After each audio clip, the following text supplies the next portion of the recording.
Hello friends, कैसे हैं आप सब। सबसे पहले मैं आपको हैप्पी रक्षाबंधन कहूँगी, क्योंकि कल 19 तारीख को रक्षाबंधन है। 19 अगस्त यानी मंडे को रक्षाबंधन है।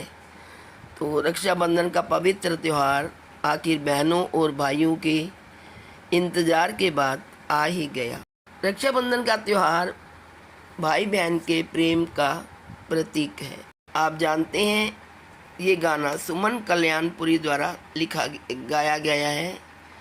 बहना ने भाई की कलाई से प्यार बांधा है।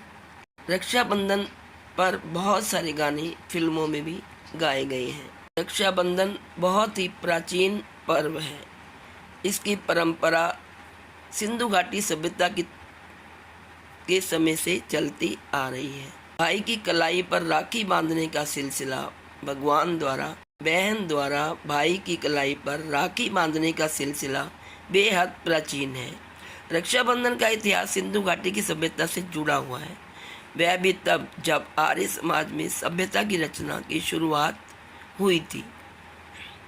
रक्षाबंधन पर्व पर जहां बहनों को भाइयों की कलाई में रक्षा का धागा बांधने का बेसब्री से इंतजार रहता है, वहीं दूर दराज बसे भाइयों को भी इस बात का इंतजार रहता है कि उनकी बहना उन्हें राखी भेजे। उन भाइयों को निराश होने की जरूरत नहीं है जिनकी अपनी सगी बहन नहीं है, क्योंकि मुंह बोली बहनों से भी राखी बंधवाने की परंपरा बहुत ही पुरानी है। असल में रक्षाबंधन की परंपरा ही उन बहनों ने डाली थी जो सगी नहीं थी। भले ही उन बहनों ने अपने संरक्षण के लिए ही इस पर्व की शुरुआत क्यों न की हो, लेकिन उसी बदौलत आज भी इस त्यौहार की मान्यता बरकरार है। इतिहास के पन्नों को देखें तो इस त्यौहार की शुरुआत की उत्पत्ति लगभग 6000 साल पहले बताई गई है। इसके कई प्रमाण भी इतिहास के पन्नों में दर्ज है। आइए जानते हैं इतिहास में कि रक्षाबंधन की शुरुआत किसने की और किस किस को राखी बांधी। रक्षाबंधन का प्रारंभ सबसे पहले रानी कर्णवती व सम्राट हुमायूं से हुआ।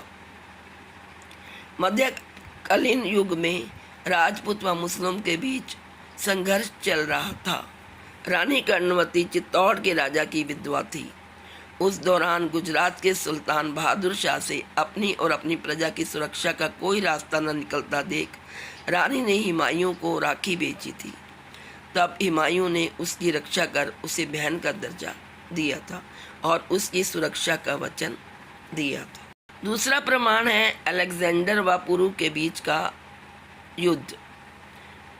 कहा जाता है कि हमेशा विजयी रहने वाला अलेक्जेंडर यानी कि सिकंदर भारतीय राजा पुरु की प्रखरता से काफ़ी विचलित हुआ। इससे अलेक्जेंडर की पत्नी काफ़ी टेंशन में आ गई थी। उसने रक्षाबंधन के त्यौहार के बारे में सुना था, सो उन्होंने भारतीय राजा पुरु को राखी भेजी। तब जाकर युद्ध की स्थिति समाप्त हुई थी, क्योंकि भारतीय राजा पुरु ने अलेक्जेंडर की पत्नी को अपना बहन मान लिया था और उसकी रक्षा करने का वचन दिया था। जो तीसरा उदाहरण है वो है कृष्ण व द्रौपदी के बारे में। कृष्ण भगवान ने दुष्ट राजा शिशुपाल को मारा था। युद्ध के दौरान कृष्ण के बाएं हाथ की अंगुली से खून बह रहा था। इसे देखकर द्रौपदी बेहद दुखी हुई और उन्होंने अपनी साड़ी का टुकड़ा चीरकर कृष्ण की अंगुली में बांधा, जिससे उनका खून बहना बंद हो गया। तभी से कृष्ण ने द्रौपदी को अपनी बहन स्वीकार कर लिया था। वर्षों बाद जब महाभारत में पांडव द्रौपदी को जुए में हार गए थे और भरी सभा में उनका चीरहरण हो रहा था, तब श्री कृष्ण ने द्रौपदी की लाज बचाई थी और अपनी बहन की सुरक्षा का वचन का पालन किया था। रक्षाबंधन, जिसे राखी के नाम से भी जाना जाता है, दुनिया भर के हिंदुओं द्वारा भाइयों और बहनों के बीच प्यार और कर्तव्य का सम्मान करने के लिए मनाया जाने वाला एक खूबसूरत त्यौहार है। हालांकि कई लोगों के लिए यह छुट्टी जीव विज्ञान से परे है। रक्षाबंधन का शब्द अलग अलग जगह पर ये अलग अलग तरह से मनाया जाता है, लेकिन सभी में एक धागा बांधना शामिल होता है।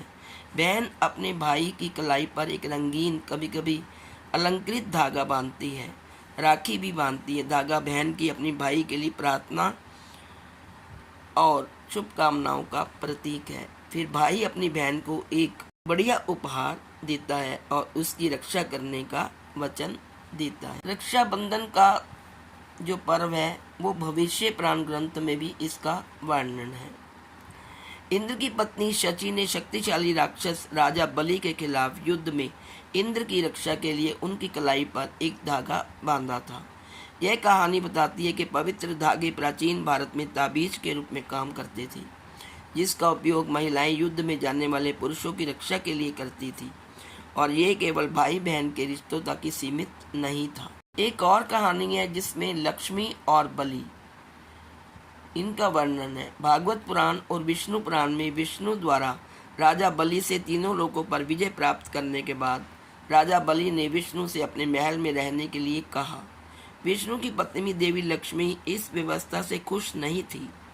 वह राजा बलि को भाई बनाकर राखी बांधती है। इस भाव से सम्मानित होकर राजा बलि उनकी इच्छा पूरी करते हैं। लक्ष्मी अनुरोध करती है कि विष्णु घर वापस लौट आए। एक और कहानी है, वो है शुभ लाभ और संतोषी माँ। रक्षाबंधन पर गणेश की बहन देवी मनसा उनसे मिलने आई। उन्होंने गणेश की कलाई पर राखी बांधी। गणेश के बेटे शुभ और लाभ इस खूबसूरत परंपरा से प्रभावित हुए, लेकिन वे इस बात से नाराज थे कि उनकी कोई बहन नहीं है। उन्होंने अपने पिता से एक बहन की भीख मांगी ताकि वे रक्षाबंधन के उत्सव में हिस्सा ले सकें। बहुत समझाने के बाद गणेश मान गए। संतोषी माँ की रचना हुई और उसके बाद से तीनों भाई बहन हर साल रक्षाबंधन मनाते हैं। रक्षाबंधन सनातन धर्म के प्रमुख त्योहारों में से एक है। यह पर्व भाई बहन के रिश्ते की पवित्रता को दर्शाता है। यह पर्व प्रत्येक वर्ष सावन मास की पूर्णिमा तिथि को मनाया जाता है। इस दिन बहनें अपने भाइयों के घर जाती हैं उनको राखी बांधने। कभी कभी भाई भी बहन के घर आते हैं। बहन भाई के लिए रक्षा सूत्र तथा मुंह मीठा करने के लिए मिठाई लेकर जाती हैं और उन्हें तिलक लगाती हैं, और तिलक लगाकर पहले उनकी पूजा करती हैं और फिर उनको राखी बांधती हैं। बदले में भाई अपनी बहन को रक्षा का वचन देता है और सुंदर सुंदर उपहार भी देता है। अपनी बहन को वो पैसे भी देते हैं, धन आदि भी देता है और उपहार भी देता है। इस प्रकार ये त्यौहार पूरे देश में बड़े जोश और उत्साह के साथ मनाया जाता है। कई दिन पहले बाजार सजने शुरू हो जाते हैं। बाजारों में नई नई सुंदर सुंदर राखियाँ और सूत्र, रक्षा सूत्र सजाए जाते हैं। दुकानदार उन्हें अपनी दुकानों पर सजाते हैं और बहनें उन्हें अपने भाइयों के लिए खरीदती हैं। मिठाइयों की दुकानों पर बहुत रौनक होती है। बहनें अपने भाइयों के लिए मिठाइयाँ और फल आदि उपहार में भी लेकर जाती हैं।